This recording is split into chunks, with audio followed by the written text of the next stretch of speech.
right, everybody, welcome to the show. We are so glad to have you here. We are going to be chatting about all of the new Lorcana cards that just got revealed, and we have a wonderful guest, and that is going to be Liam from the Illumiteers. How is it going today, man? It's doing well. Any day I get to hang out on Lorcana Cast is a great day, so appreciate you having me. Great. Well, there's 4 cards. We've got an hour and some change, so we've got plenty of time to jump in, and then as people kind of filter through, we're going to get questions and thoughts, so we'll address those. But the first card we've got requests to break down is the new Rapunzel. So which of these 4, before we get into the card breakdowns, which of these 4 was your favorite? Oh, dear. I mean, a tough question because I love them all. I've been thinking about it, though. I'll have to say Stitch for a variety of reasons. But Rapunzel's a close second. That doesn't surprise me at all. I'm actually really excited to see Maui. He's not what I expected, but he's pretty cool. Right. I'm really interested to talk about him because there's been a lot of discussion about, are vanilla cards good? And I definitely think they are, but we'll get there. So the first card we're going to talk about is Rapunzel. So her stat line is 6 ink, not able to be sent to the inkwell. She does not have the flourish or the inkwell symbol. 5 strength, 4 willpower, 2 lore, and she is in red or ruby, an uncommon card. And her ability is Tangle. When you play this character, each opponent loses 1 lore. What do you think about Rapunzel? Do you like her? Do you hate her? Would you shred her up and put her on a pizza? I like her for one specific reason, and that is, as a lot of people mentioned, this card points towards a focus on multiplayer. I feel like this is definitely a card that scales the more opponents you get in the game, whether you have 2, 3, 4. It probably won't see a ton of play, I think, in a 1v1 format. But I love the focus on multiplayer and that they're thinking about that right out of the gate. Now, why do you think this won't see play in a single-player format, specifically over multiplayer? It might. I mean, the fact that you can't ink her immediately, takes her a step down and means that her stat line and ability has to be, that much better than a typical 6 ink card that you can put in your inkwell.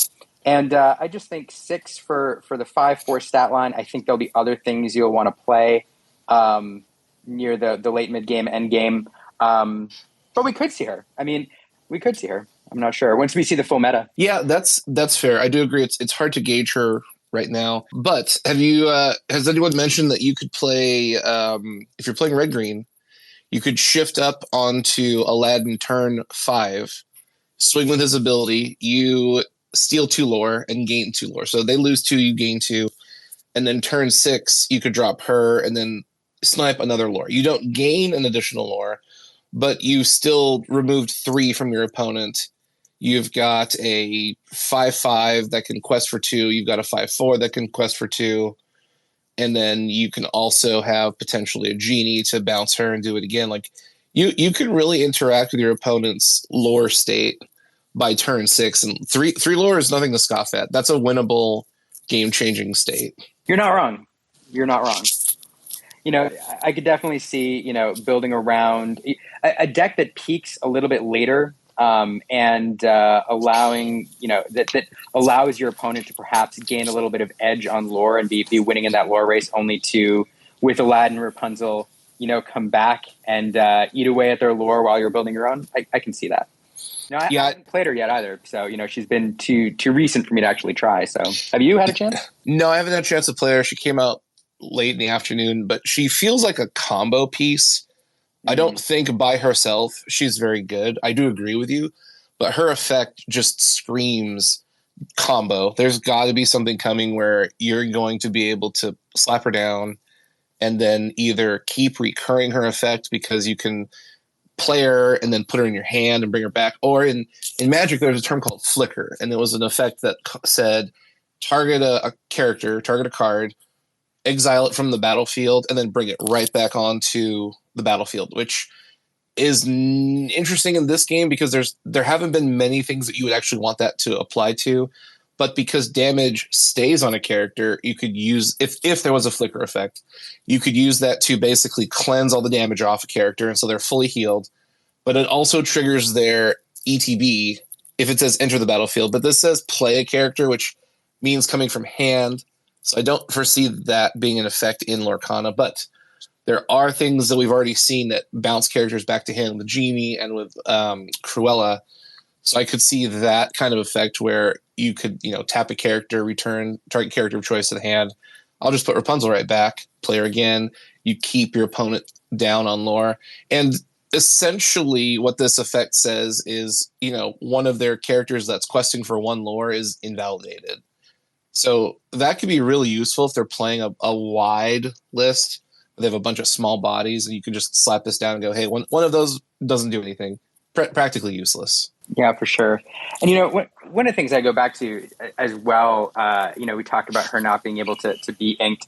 I forget the exact quote, but early on, somebody asked the game designers, Ryan and Steve, how do you make the choice between what can be inked and what can't be inked? And as you would expect, one of the things they said was we consider the power level of the card. Like if in our playtesting it was too good, we got to tone it down a bit.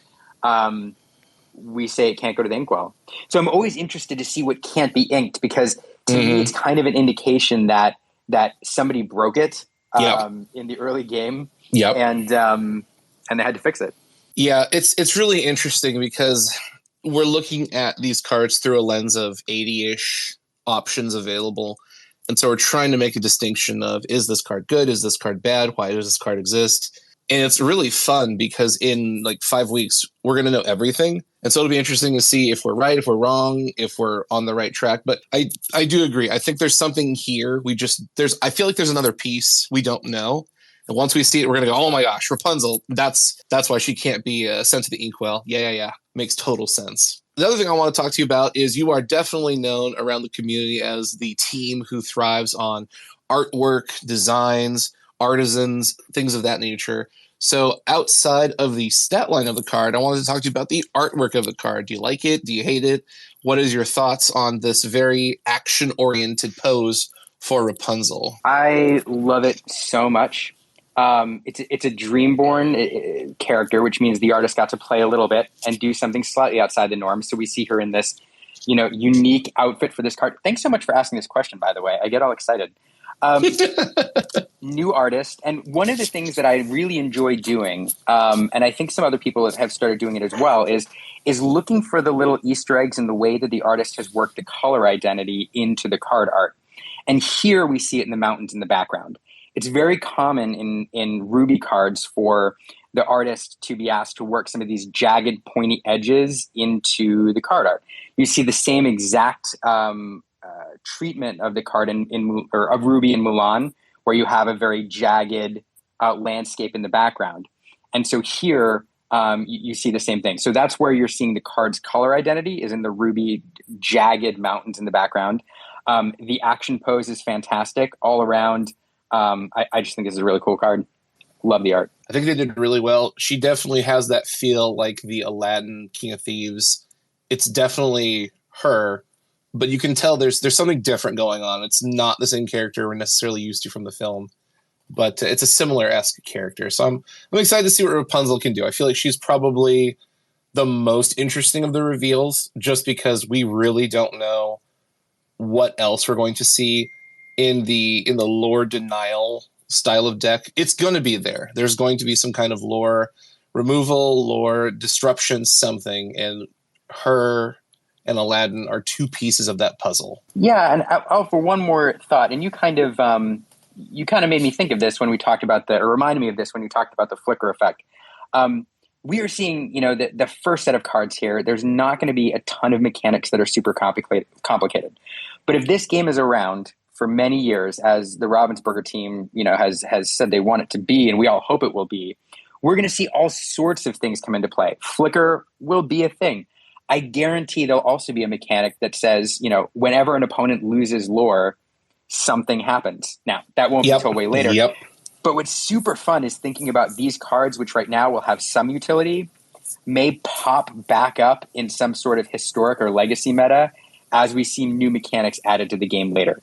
So seeing this lose lore where it's not just unique to Aladdin, it's not stealing, but it's losing lore. Seeing this pop up again, I'm really excited to see where this goes later on. Yeah, absolutely. She's got a lot of potential depending on the depth of the game, the mechanics Ravensburger wants to introduce, and how far they want to push lore denial. Because I know in some games like Keyforge, there were multiple cards and multiple styles of decks that focused around your opponent gaining resources, and then you just stole it from them. And some people loved them.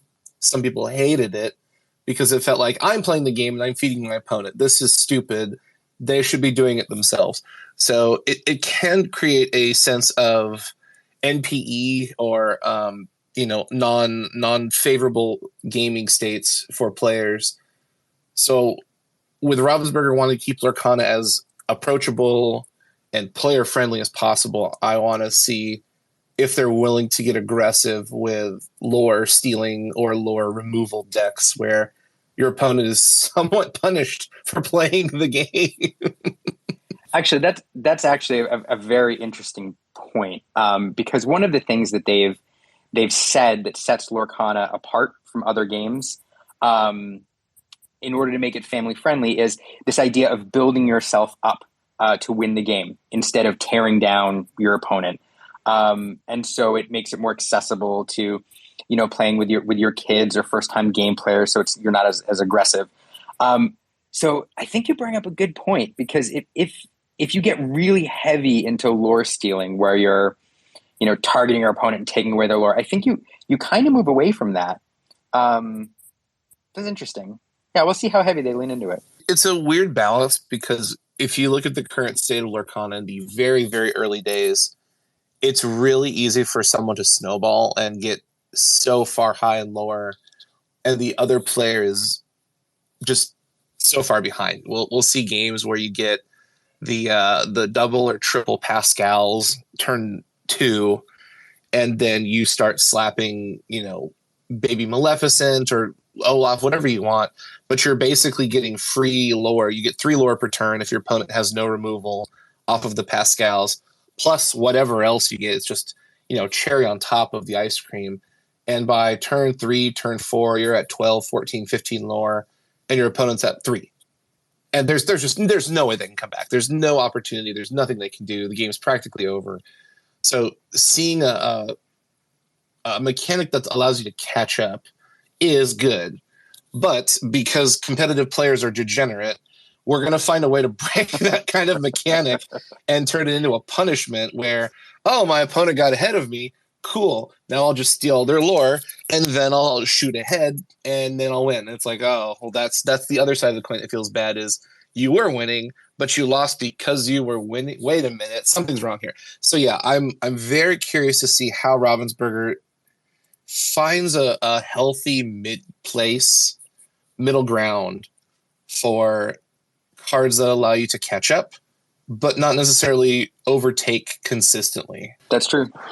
And gosh, I could talk about Rapunzel all day. We haven't even talked about when we start to see lore as a resource, the way life is a resource in Magic the Gathering. Yes. Coming. Yes. And so that adds to this card's utility as well.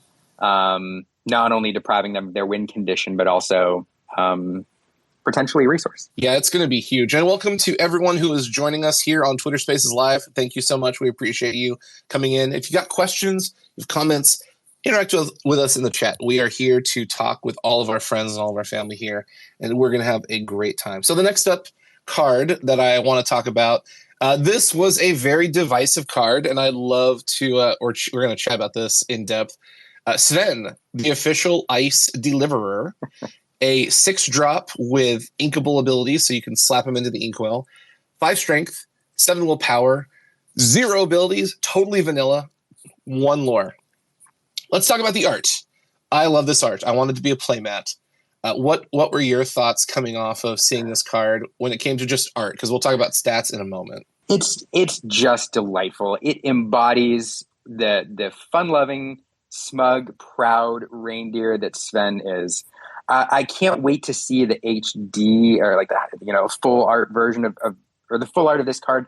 I've got a feeling there's some Easter eggs and some details in that hut back there that I want to explore.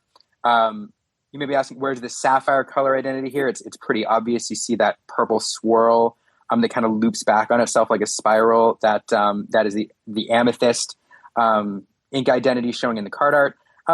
I love it. This is definitely a card that looks like it could be a blue or purple card. It's got the little sapphire and then the amethysty colors in the background. The color on this card is beautiful. Most of the cards seem to be in a specific tint, specific range of color, and it's like an individual color. This one definitely has some really bright feelings, and this is one of the cards I'm really excited to see in a cold foil. Oh yes, because I kind of want the ice to not be foiled. I want everything, like I want the Sven and the ice to be the forefront pieces of art, and then the colors and the background, the snow and the housing, all of that to be foiled out, and just looks so fancy. I think you nailed it. I think that's the way to go. One fun note, you mentioned the ruby color in here as well with the purple. Just a fun story. We were I love exploring the card and looking to see where the color identity shines through. And sometimes it's really obvious. And sometimes, occasionally, it's not. And you're kind of looking and figuring out, or you find a card that looks like another ink color. I know, I have it on good authority that late in the development of some cards, very late in the development, the team was still trying to figure out what color that card, that art was supposed to be. So that sometimes, and who knows, Sven may be one where they added that purple flare in there at the end. But there are some cards that were supposed to be a different color identity that were switched in the last minute. And so you may not see that color flare in the card art. Or it may look like another color. I just think that's a fun tidbit. Yeah, I think that's an interesting thought, that before the printing, some of the characters might have had a color pie swap. So very, very interesting. I know one card it happened to in particular, but I can't. Yeah. Okay. So let's talk about the stat line here. This is the classic vanilla card everyone hates or loves or wants to argue about on social media. So you have 5 strength, 7 willpower, 1 lore pip. Is he good? What do you think? Oh, he's a storyborn and an ally, if that's relevant at the current moment, and a uncommon card. So he's better than common, but not a rare. Dun, dun, dun. Yeah, he's an average card for me. I mean, he's your standard, mid game, late mid game, like kind of beefy boy. Having the 7, willpower is kind of nice. The one thing I'll say that, and you hit on it, that may set him apart later on is his ally, subtype.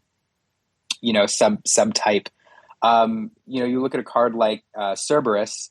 Is 5 for a 5/6. I think he's going to be, vanilla. We haven't seen any abilities for him, but he's just storyborn with no other card type. So depending on what synergies you see with the ally card type, you could see Sven being a little bit better than your average vanilla card. Yeah, I like the 5/7. In my opinion, he's a very good card to send to the Inkwell. You put him in your deck. If you can get him out on turn 6, you're not complaining. 5 strength is enough you can KO everything. Practically, that's 5 or less ink. You can get rid of your Rockstar Stitches. You can get rid of everything. Minus Moana. She's a 1/6. But at a 1-for-1, he can definitely beat up some stuff. He has a problem with Cerberus. That's also another character because Cerberus is 6. But the 7 willpower is pretty gnarly. That gives him a lot of capacity to take a counter hit or two after challenging. And I think that's an interesting point a lot of people aren't really talking about is when you assess a card, it's easy to look at that strength and go, oh my gosh, really good. Really, really, really, really good. I think Facilier and Scar, the Fiery Upstarter, are good examples of this. When you quest, you get an attack value out of them. You get a strength value. So Facilier gets +2 as a challenger. He can take out little bodies, but he doesn't really do anything on the clapback. When people swing into him, he just sits there and takes it. He doesn't give you any kind of defensive bonus. He just has an offensive presence if you're using him that way. Same thing with Scar. It's a 5/3, so he can pretty much kill whatever he wants.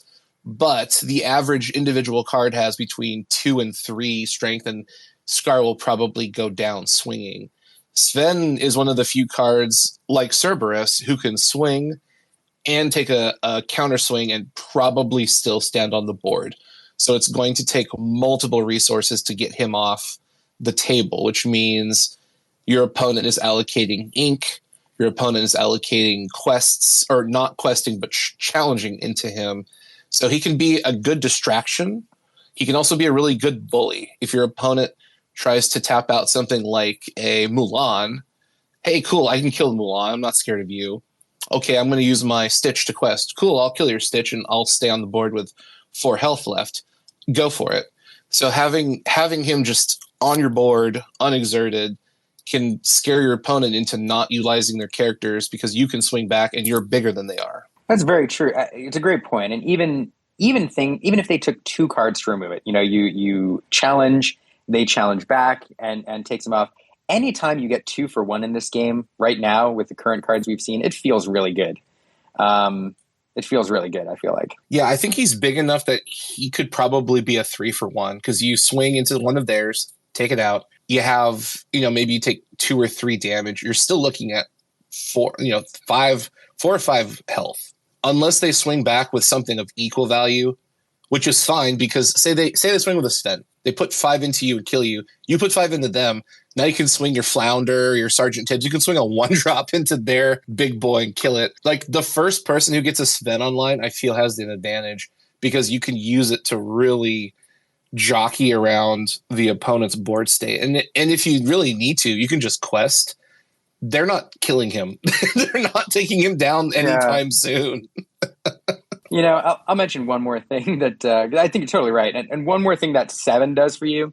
We see 3 power as a pretty common, power around like the 3 to 4 ink cost. When you get to 4 power, it's kind of a break. This puts you out of reach of a smash. The highest direct damage we've seen in Steel is smash for 3. This allows you to challenge into something with 3 power, and you can't remove it with a single card right now. So that extra 1 above 6 is pretty nice. Yeah, that off will power is really, really potent because your opponent can't answer with a Rafiki and a smash. Like I've started to notice that things with like multiples of 3 are very vulnerable. So you have things that have 3 or less, you can get smashed, or if you quest, you can get Rafiki'd. If you're at 6 or less, then you can get hit with a double smash or a smash and a cannons or any combination of these things. The moment you get to 7, like the Mickey Mouse Musketeer, really hard to drop him. Super annoying. Yep. He's just out of reach. And so at that point, on average, you have to allocate 3 cards. And having 1 card eat up 3 different types of resources or 3 different card activations is a huge economical swing in your favor. Just feels so bad. Yeah, no, I hear you. Plus, a lot of people definitely are going to start learning in deck building that if you have a deck that's maxed out with just valued cards, inking anything really hurts. It's not actually the worst thing in the world to have a few vanilla cards that if you don't need them, you can send them to the inkwell so you can play your power cards, your very valuable high value targets. Or if you get to turn 6, this may or may not be the best thing in your hand at the moment. Play it. You have a card that's a utility card that can be used for resources or as a body, and it's not a bad body. It's a really scary body compared to a lot of the other ones on the field right now. I think you're right. And speaking of that, I think, when we see a support for like a limited or a draft or a sealed format, this is going to be a card that you're going to be really happy to see. Oh yeah. Game a winner. big body. Yeah, if your limited events always are slower than your standard events, so you're not going to see the consistency of 4 Pascals, 4 Maleficents, 4 Olafs, 4 Yzmas. You're going to get like 1 or 2 of each card. And if you're in a draft format, people are probably going to overlook these vanilla cards because they really want to pull these, cards with effects and abilities and all these cool things. And if you can get a consistent wave of, hey, I've got, 2 or 3 of these Svens, okay, great, because early game you can ink them, late game you can play them, and you've got this card that's always online versus some of these cards that have really cool effects are only kind of good in certain positions, and if you get them late game. So like if you pull a Detective Mickey on turn 8, it's not really where you want to see him. Not a feel good moment. If you draw a Sven on turn 8, I'm not upset. That's a big boy. I can utilize, and my opponent goes, "Uh-oh, I don't know how to deal with this." Let's think about that. It's fair. It's fair. All right, let's interact with chat. Let's see. Brimley Games says, "How many playmats is too many? Do you think you'll pick up all the playmats in the first chapter and others going forward? What do you think? Are you going to get all the playmats from?" For me, yeah. I mean, for me personally, I think I will, only because it's launch. We've been staring at these things for so long. I'm just really excited for the game to be out. These mats hold a special place in my heart. I definitely won't collect every single one going forward, but I can see myself getting all 3 of these initial mats. Yeah, I want to see them in real life. I'm a sucker for stitched mats, and these aren't, so that's kind of a turnoff. I do love the artwork for that baby Maleficent, so I'll probably think about picking her up. There's so many cards coming out that I want more now. So like I want Genie, I want the Stitch, Surfer Stitch we're about to talk about here in a second. Yes. I really want that Sven. Like Sven on a playmat, take my money. I'm in. 100%. Cheshire Cat. I want Cheshire real bad.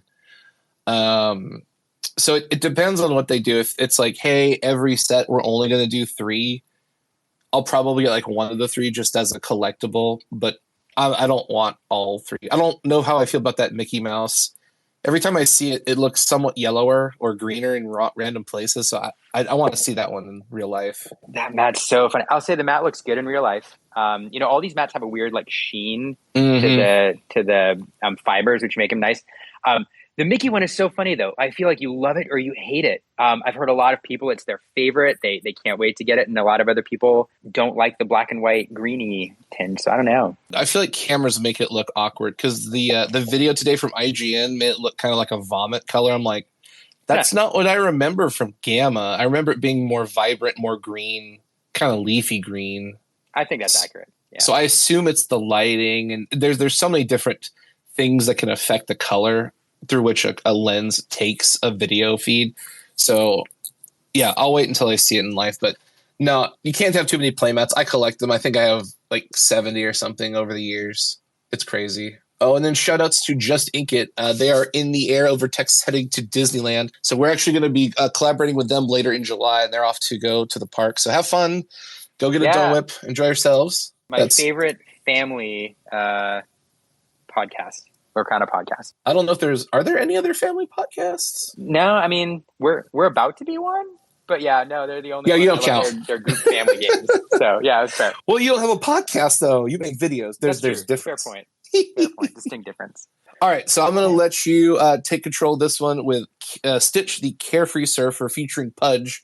I'm pretty sure that's Pudge. There's been an argument. Pudge. I know. I love it. There's so much questions on the internet. It's like, let's rub the bear. Like, hey. All right, so tell us about Stitch. What do you think? Is he good? Go ahead and do you have him up? Can you read us the stat lines of this? Fantastic. The art on this is so good. I can't wait to talk about the art. Yeah, I mean, Stitch is 7 ink, and he is inkable. 4/8 for a stat line, and his ability is Ohana. When you play this character, if you have 2 or more characters in play, you may draw 2 cards. Any quest for 2 lore. So late game card. I love him. I can talk all about why in a moment. I also love the art. But I've gone first each time. What do you think of Stitch before I go off for a minute? Yeah, that's fair. This card absolutely makes me think there's going to be some kind of way to ramp because he's too good to not be playable, but he's too slow to be playable right now. So there's something here we don't know. I'll bet my boots, and I don't own boots. I'll buy boots and then bet them that something's coming that's going to help us ramp into either 7, 8, 9 drops, because these legendary cards are getting a really bad rap for being too expensive to play in game, not like physical money. So all the legendaries we've seen are Beast is at 5, Stitch is at 7, Mickey Mouse is at 8, Maleficent's at 9, Gantu's at 8. And for those who are listening, at the current state of Lorcana and the air quotes meta, we've been playing games with the limited amount of cards we have available, which is around 80. So if you're listening in the future, this is pretty much null and void. But the current state of the game is you're done playing around turn 8, or there's a pretty clear-cut winner around turn 8. And plopping this character down on turn 7 isn't going to win you the game. Normally your board state is so developed, or you're just so far ahead in lore that all you need to do is play like 1 or 2 characters and the game is over. So we're at a weird point. And if you get like the nuts draw on certain decks, the game's over by turn 5. So turn 7 is not where you want to see a mid-range style character like this, who comes out, gives you cards in your hand, sets you up for some cool plays. He's too slow in the current air quotes meta. So if this is a legendary card, that means he's hard to find. He's going to be really cool, very powerful, or supposed to be, but the game as is won't allow us to play him in that capacity. So there's got to be something coming that says, hey, you can cheat out your bigger cards, or like you've said, we've alluded to it multiple times, you can pay lore, or maybe you can pay cards like, discard cards from your hand to, decrease the cost of something. Something's coming that lets us play bigger things faster. And that's the big thing I thought when I saw this card is this is amazing, but it's just not good enough as is. There's another piece in the pipeline. Yeah, I think that's fair. I think you're probably right. And you make a good observation too about these legendary cards, because every one that we've seen, I think with one exception, I think Brave Little Tailor Mickey is just bonkers with his 4 lore, questing. Most of them, they're good. They're not game breaking, except for Brave Little Tailor Mickey. We saw a game called Flesh and Blood came out fairly recently, and they did this thing with their ultra rare, like legendary cards that were almost impossible to find. They were the most expensive cards in the game because they're the rarest, but they gave you like this incremental advantage in your deck when you actually got them. So they were cool to have. They were good. They were better than like a standard like resource card, but only by just a little itty bitty bit. And so you could not have those and still do perfectly well in the meta. I'm not saying that's what Lorcana has done here, but there is this kind of philosophy where you approach these legendary cards where if they're going to be rare, and we don't, I think, know exactly the pull rates yet, if they're going to be rare and they're going to be super expensive, you don't want those to be 4 must-haves in your deck. If every single Amber deck had to run 4 Stitch Carefree Surfers, the game becomes very expensive very quickly and very inaccessible for anybody looking to play the current meta. So I do agree with you that we're probably missing a piece that makes this card like really, really playable. On the other hand, it might be possible with a lot of these legendaries that you might not want 4 of them. Maybe there's something that you run 2 of in your deck, and if you ink them, most of the time, fine. But maybe there are games where they make the game for you at the very end, but you don't use them all the time. I don't know. Yeah, I think the reference to Flesh and Blood is an excellent one, because it is true. You don't need to have all of the mythic and legendary and super hard to find cards to win. They do help, but it is in incremental values. The power we've seen in the current testing really comes in like the uncommons and rares. So the super rares are good, but not all of them are game changing. They're just able to help strengthen your strategy or your consistency. I think Genie is probably the only super rare I can see right now. Rockstar Stitch, depending on the deck, but Genie and Rockstar Stitch, you pretty much want 4. The rest of them, you can fluctuate between 1 through 4. So if that's the philosophy for Lorcana, that would be fascinating because, yeah, these legendary rares are good, but they just don't. They're not that same oomph as like Magic, where a mythic rare is like you have to have 4 of these because they're game changing, game warping, deck altering. Oh my god! Yeah, it's you like gotta have Shieldred, or else you're yeah. You have to have this card, this piece of removal, or this monster, this enchantment for your deck. Otherwise, you don't win. Stitch Carefree. I mean, like I said, at the current rate, it's like you could have 1 or 2 of them and he'll do fine, but it's not going to be a play this card auto win game. It's play this card and get some gas, get some advantage, but not necessarily just blow out your opponent. So that would be kind of interesting. I would not hate that. It would become more of a collectible than a must-haveable. It's true. That's true. It also keeps the price of the secondary market to a pretty fair space too. Yeah, and I think that's what they want. You know, most game card companies will say they don't pay attention to the secondary market and they ignore it. And Ravensburger will give you that same answer, but you know they want this game accessible, and so I think that's something that weighs a little bit on their decisions in this early game. Yeah, Brimley Games says, I thought I heard Steve say in the Q&A that rarity does not necessarily equate to power. Not sure if I'm remembering that correct or not. You are correct. That is something that was said in the AMA. They don't want a card's rarity to equate to powerful, which would be great because so many trading card games are packed with rares and higher rarity, and your commons and uncommons are just never played. They're just trash essentially when you pull them. Mm-hmm. So that's a good look. That's a really good look from Lorcana and the team. But let's pivot to the art. This is a beautiful card, and I want to hear all your thoughts about this. This card is one of my favorites. It captures Stitch perfectly. This looks like it could be straight from the film. For those who haven't done the artist check yet, this is Marcel Berg. Marcel, we've already seen. He did the hook that we all know and love, Forceful Duelist, which is a card that we've been staring at ever since D23 last time around. You see a similar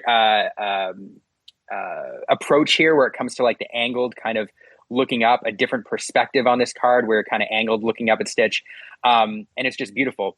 The nod to Pudge the Fish and that story element in the card is wonderful. It's telling a story at the same time as it's showing you Stitch on this surfboard here. The one thing for anybody in the chat, the one thing I've yet to figure out is this crab. I don't know where this comes from, if this is from some of the shows that I haven't seen, the Stitch show or any of the sequels. So let me know if somebody figures that out. But there's just a lot going on here. It's a beautiful card.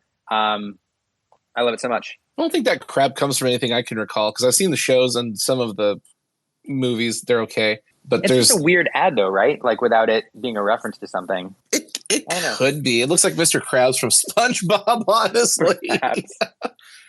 But, I don't think that's a peanut butter and jelly sandwich. It looks like an egg salad sandwich Stitch is holding.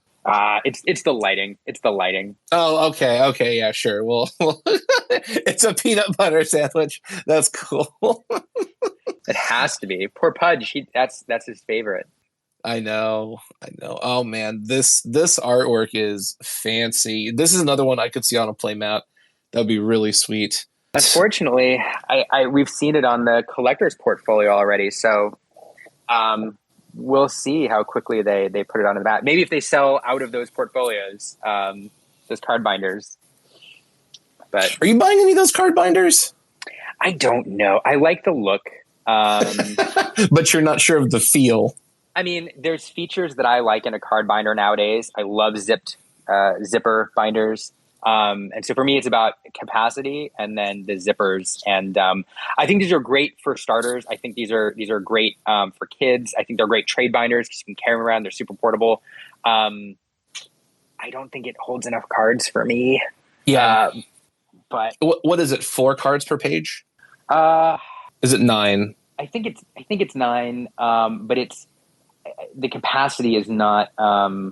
You can't put a whole set in it, Yeah, and so it's a neat trade binder. yeah. But yeah, Correct me if I'm wrong. The outside flaps, those were like plastic, right? yeah, and I mean this is a similar binder you see like Ultra Pro putting out for Magic. We see the same kind of plasticky cover, so it's not like it's worse than some of the industry standard we're seeing nowadays. It's not premium though. It's not premium. It's not premium, but I think for young kids and families getting into the game who want a binder, I think they're going to come at a lower price point, so it makes them accessible as opposed to parents going and to their game store and then seeing a binder for like $40 or $50, and bulking. They come at a good price point, and I think they're good for new players who want a trade binder. I think if you have played a lot of card games before and you've grown accustomed to Top Deck, or some of these other companies that do like durable binders that you can, throw out your car window and your cards will be fine. You may stay away from these. Just Ink It says in the chat, you think it's the crab that bit Pleakley? I'll have to go back and watch that. It's possible. I need to go. I'm going to go check that now. Yeah, that's a very likely. We'll get back to you on that. Stand by. We'll respond in 2 to 4 business days. Yep. Good idea. All right. So Stitch. Let's talk about his stat line. He's got 4-8. He's hard, even harder to take out than Sven. He's not as offensively driven as Sven, though. He can't KO everything. He can quest for 2, but he can also refill himself if you've got 2 other characters on the board. So is he good? Is he bad? Do you think he's worth the legendary status? Will he see play in Amber decks? I think he will. I think the 2 lore, so you're going to see him late game. I think him being able to quest for 2 lore is what you're going to end up doing with him. So I think you're going to drop him, hopefully replenish your hand. And it's so hard for your opponent to remove him. They've got to run so many of their characters into him that you can drop him late game. Hopefully you're even or ahead on lore, and you can spend a couple turns finishing out the game. He's just durable. Yeah, when I saw him, I really want to run him with Aurora, ramp him out, and then get Ward online. And you have to kill him the old-fashioned way. You got to attack him, and that's probably not going to happen. He's so tanky. Well, and the other problem is you got to do it hopefully in one turn, because Amber is where we see all of the healing cards. So you have 1 or 2 cards that can remove damage tokens, and if you're spending more than 1 turn to take him out, you could get frustrated pretty quick. Yeah, we're starting to see cards where really good targets show up for like Dinglehopper, Timon, Healing Glow, because everything else was so small, they just instantly died so quickly. 8 willpower. The only thing that can one-shot him is that Simba, and you're probably not going to see him too frequently. It may be, but not as often as you're going to see a bunch of little 2 drops and 3 drops with 2 and 3 willpower and strength coming at you.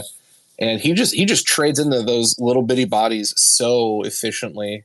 Yeah, and it's a great point.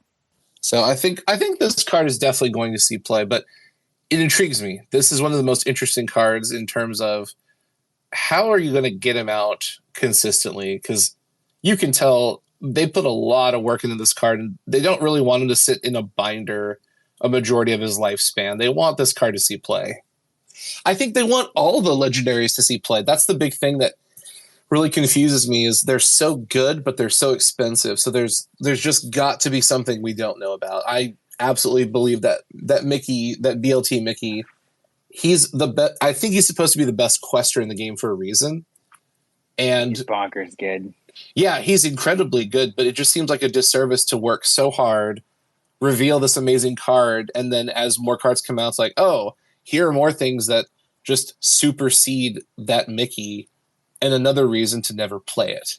There's absolutely something Ravensburger's holding on to that either they're going to reveal it or we're going to find it at Gen Con and go, oh my gosh. Well, because think about it. There's that just in time that lets you play something 5 or less, which there's got to be something that lets you play something 6 or more. There has to be. Yeah. Yeah. There's Lantern too, which lets you cheat a little bit. But, I would love if the philosophy is behind these legendaries is, when you play them, it's like a moment, maybe you run Maleficent and you end up playing her, 1 out of every 5 games. I don't know. Maybe that would feel bad to have that card and not be able to use that often. But I would just love for it to be like this moment where, you get to do something cool, as opposed to, you run up to it every single game. I don't know. Yeah, that's a good point. Yeah, I agree. Just Inkit says in the chat, their resident Stitch fan, Leah Marie 23, quoted them on the crab biting Pleakley, so they're giving credit where credit's due. So we'll check it. We'll check we'll do our homework, see if that's correct. But we might have found the answer to our question, which is pretty cool. Yeah, I love those story elements. It's a lot of fun. Yeah, speaking of boat snacks, we're going to wrap this episode up with Maui, the demigod. This is a really, really simple card. 8 cost, can be sent to the Inkwell. 8 strength, 8 willpower, storyborn, hero, deity, in steel, a rare card, 3 pips of lore, no special ability. The ultimate vanilla, an 8/8 for 8. Wow. Yeah. It's so simple, but it's so scary. If you play this card somehow, I'm pretty confident it's not going to go down unless you have hard removal, because 8 willpower is that's a lot. That's a lot of power. So many things into this. It's golly. And he quests for 3. He quests for 3 to take him down. Yeah. It's just like, what is this? It's a wow. No, it's a monster. I love it. From a flavor perspective, I love it. Here's the thing. Maui is a demigod, right? God, and I love we've seen 2 deities now. Aaron and I had this game a while ago where we tried to speculate on who the other deities might be. Maui is one that we came up with. The other one being Hades. And generally these characters are good. If you drop a demigod or a god onto the table, it should feel like you're playing a god. And to this point, I think it does. So gosh,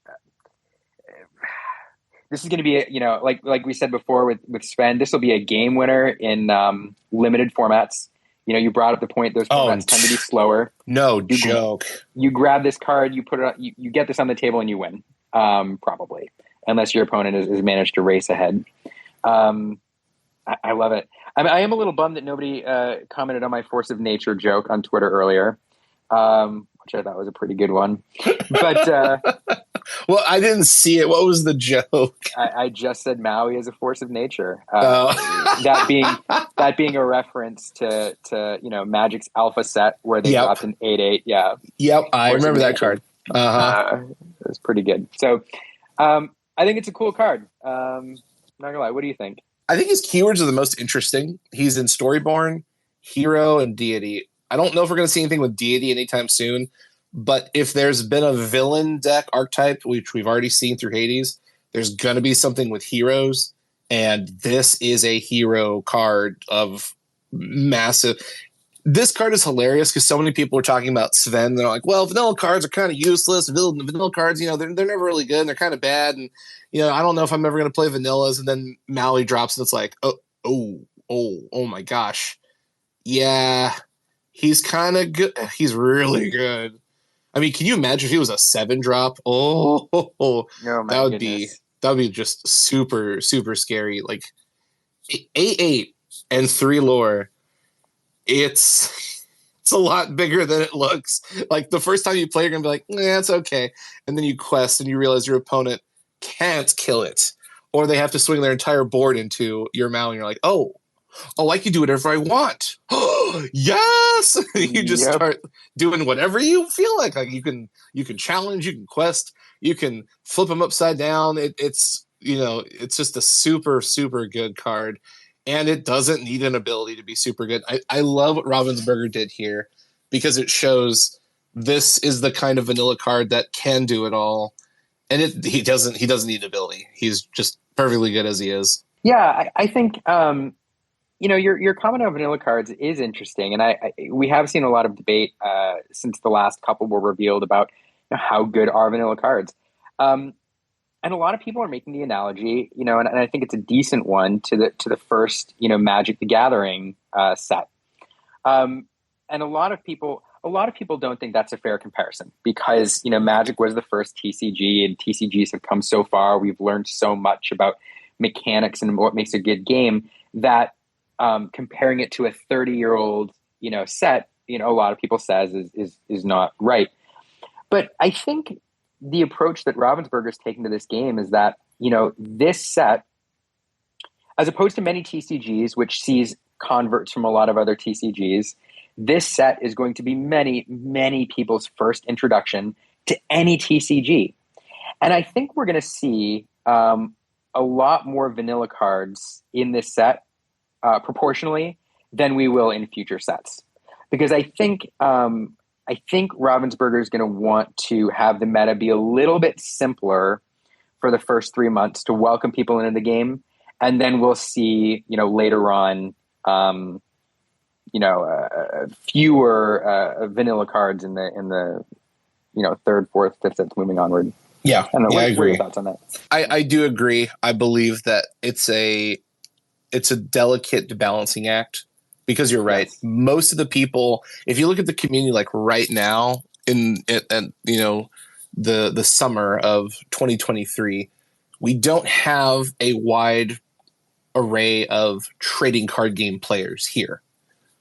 They're not here yet because trading card game players want to see gameplay, price of cards, price of decks, and accessibility to product before they actually jump in. So most trading card game players are playing games right now. They're playing Magic, Yu-Gi-Oh, Pokemon, stuff like that, and they don't need to jump ship because they already have a game. Now, if a new game presents itself and it's better, more accessible, the pricing is better, the opportunity is better, whatever reason, then trading card players will jump in. But the current state of the community as a whole, it's probably a good 40 or 50% brand new to trading card games. And the other half is a hodgepodge of people who have some experience or people who used to play or people who kind of started and stopped and they're getting back in. I don't think there's very many, veterans of, 10, 15, 20 years that are in the community yet.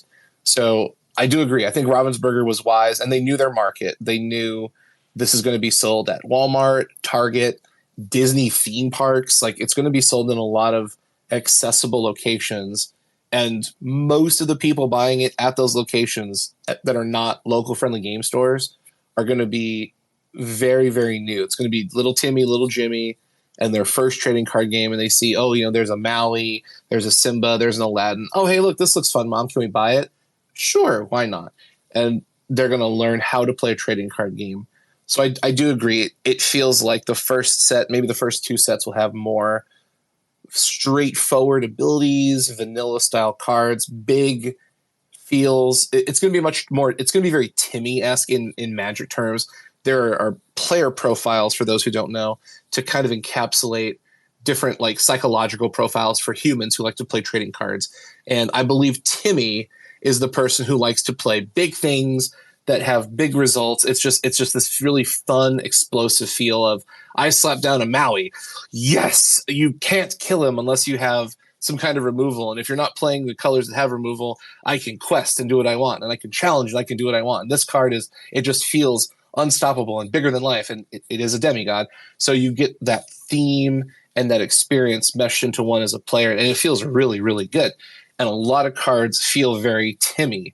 You slap down Genie and you get to bounce a card and he has evasive and he quests for 2. Very, very powerful, punchy effect. Feels great. I'm not a Timmy player and I love slapping a Genie down because it's like, woohoo, something good's going to happen here.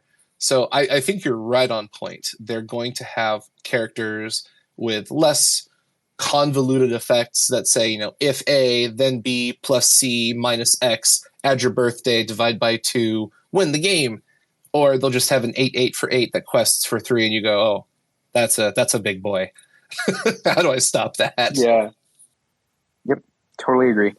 But it's amazing that Ravensburger actually seems to have found a formula to make all of the cards relevant in a way. Now, obviously, all cards are not at 100% relevancy. There will be cards that are better. There will be cards that are worse. That's just how games work. That's how anything that has a value or a resource of sorts is going to fall. Over time, there will be better cards that push back the cards that are weaker or less powerful off to the side. But there's still formats like Limited, like Draft, where you don't have access to all of your collection. If for people who don't know, a limited event would be something like you go to your local game store, you buy a starter deck, maybe 3 or 4 booster packs, and you have to assemble a deck with the limited amounts of cards you have. You don't get to pull from your entire collection. So that turns some of these cards that may or may not be amazing in what's called constructed. They could turn into really potent cards, because if you look at Maui, this is a great example. He costs 8 ink to play. Limited formats are usually slower than constructed formats. So you probably will get to turn 8. You're probably going to get to turn 12, honestly, based on the speed of the game. If your opponent doesn't play blue or red, those are the only colors right now that have hard removal. So first off, if your opponent's not playing blue or red, Maui is safe from any kind of hard removal. Secondly, if they are playing in blue or red, those cards are rares. So they have to pull one of those cards out of the 4 booster packs they have access to. Odds of that happening are not great. And if they do happen to pull one, that's 1 out of 60. So the odds of them having more than 2 is really, really low. So your Maui mathematically is probably safe from removal in a limited format. So if you can get to turn 8 and put him on the table in a sealed event, he's probably staying. If you get to turn 8, you play him in a constructed event, it's a 50-50. Depends on what you're playing, depends on what's available, depends on a lot more stuff.